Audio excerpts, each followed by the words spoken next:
What is up?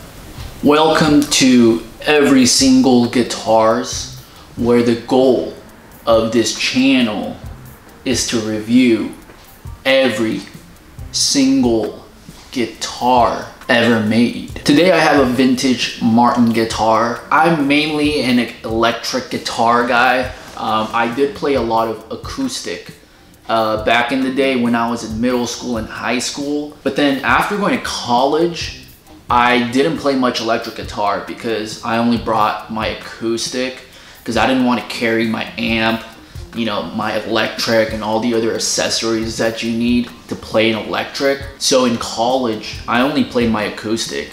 But now since I'm out of college, I have a lot more time on my hands. I've been really getting into acoustics again. So today I have a 1975 Martin D35 acoustic guitar with a 3-piece back. So I got this guitar a couple days ago. I didn't buy it off the original owner. He said that he bought this guitar in the late 90s, but he said that he only played it at home. He's not a professional musician.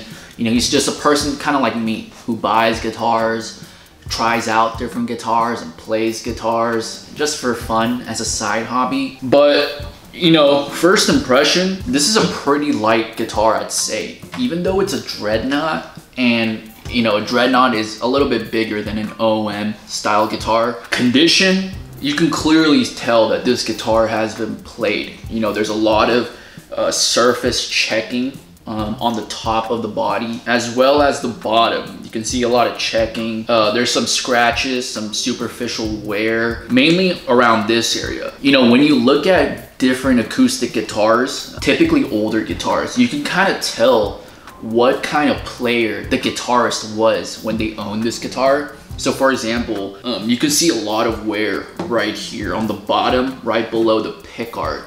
So this makes me assume that the owner, the last owner, was a big strummer, you know, with a pick, because a lot of Dreadnought guitars, you know, there's a lot of people who use Martin Dreadnoughts to play genres like folk. So basically kind of styles like Neil Young, you know, Bob Dylan, you know, genres like that.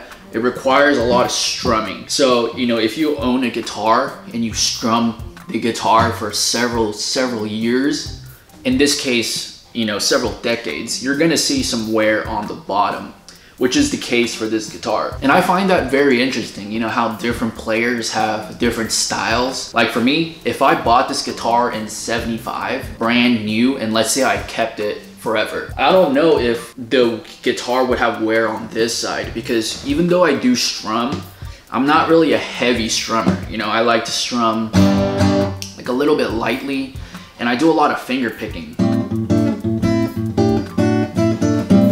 So for me personally, I don't think that, you know, wear would be, you know, forming over here. Maybe for me, I'd have more wear on the top, I'd say, because I rest my arm here a lot. But regardless, even though there are some superficial wear, some scratches, there's no cracks, there's no breaking or anything that's unstable for me to find concern about this guitar. So from what I can tell, he told me that he didn't do any modifications himself, but the last owner, the last owner may have done some modifications.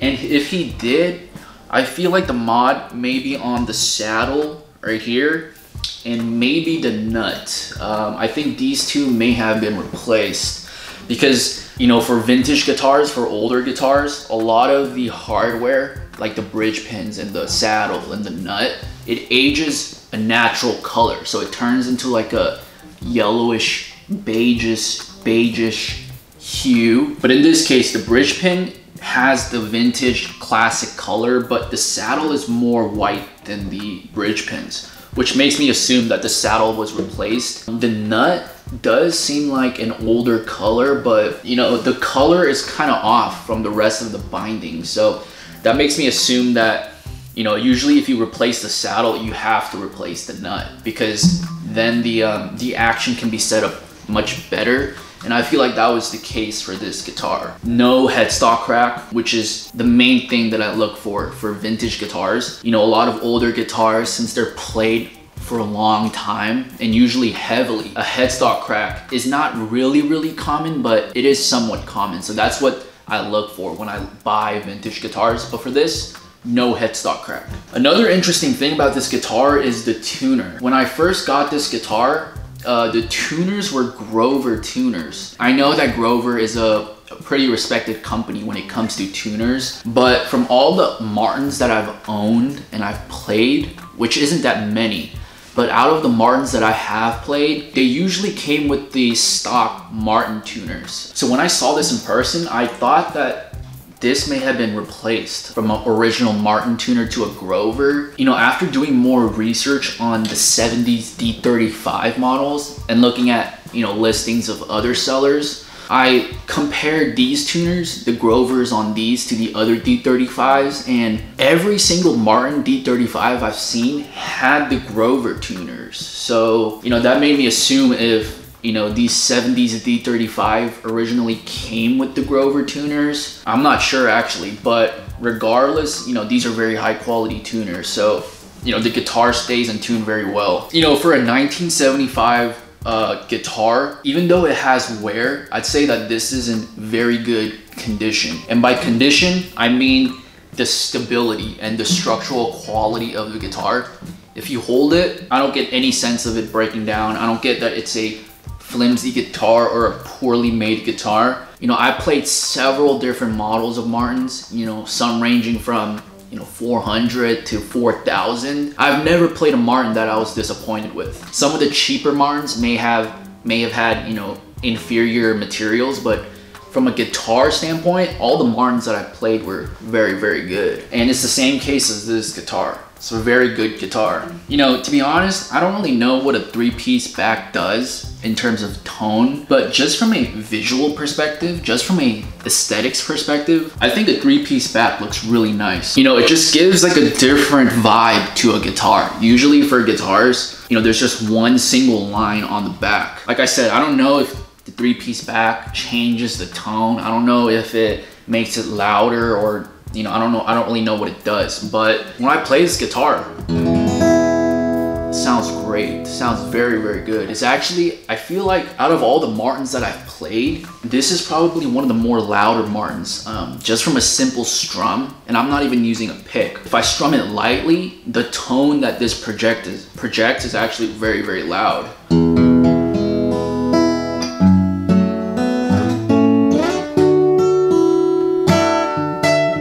So let's see how this guitar sounds. It's like really loud.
Yeah, the last owner, he told me he put on brand new strings, but these are light gauge strings. For me personally, when it comes to string gauges, I'm like still like testing it out for different guitars. You know, when I first started out playing, I was all about lighter gauge strings because I just thought that it was easier to play. You know, recently I've been getting more into thicker gauge strings. I've been testing out 11s on electrics because I thought that a thicker gauge string would produce like a more beefier meatier tone, but I honestly, you know, it's hard to really tell. I realized that for lighter gauge strings, even if the sound may be thin, it's just a lot easier to control your playing.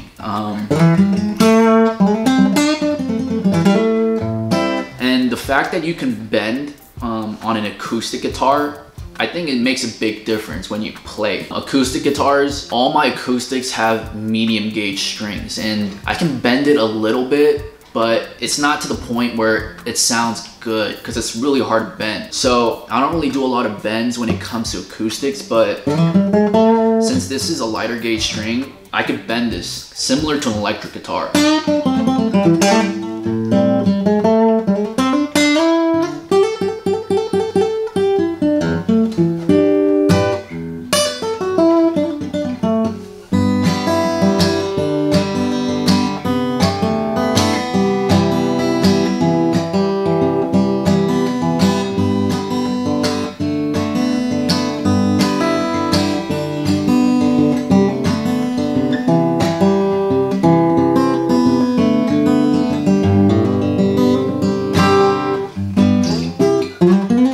Very good sounding guitar, very loud guitar. Like I said, I don't know if the loudness is because of the guitar or this 3-piece back, or maybe it's because it's a dreadnought, or maybe it's a combination of all those three. But at the same time, I don't have much experience with dreadnought Martins, which is pretty ironic because Martins are known for their dreadnoughts.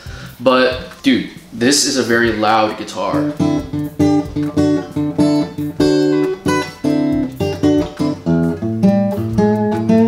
Resonant guitar with good sustain. Dude, recently these vintage Martins have been impressing me greatly. So 1975 Martin D35 with a 3-piece back, very good guitar. Build quality, I put this in 8.5. Tone quality, I put this at an 8.5. Excellent quality guitar, very impressed. Very nice.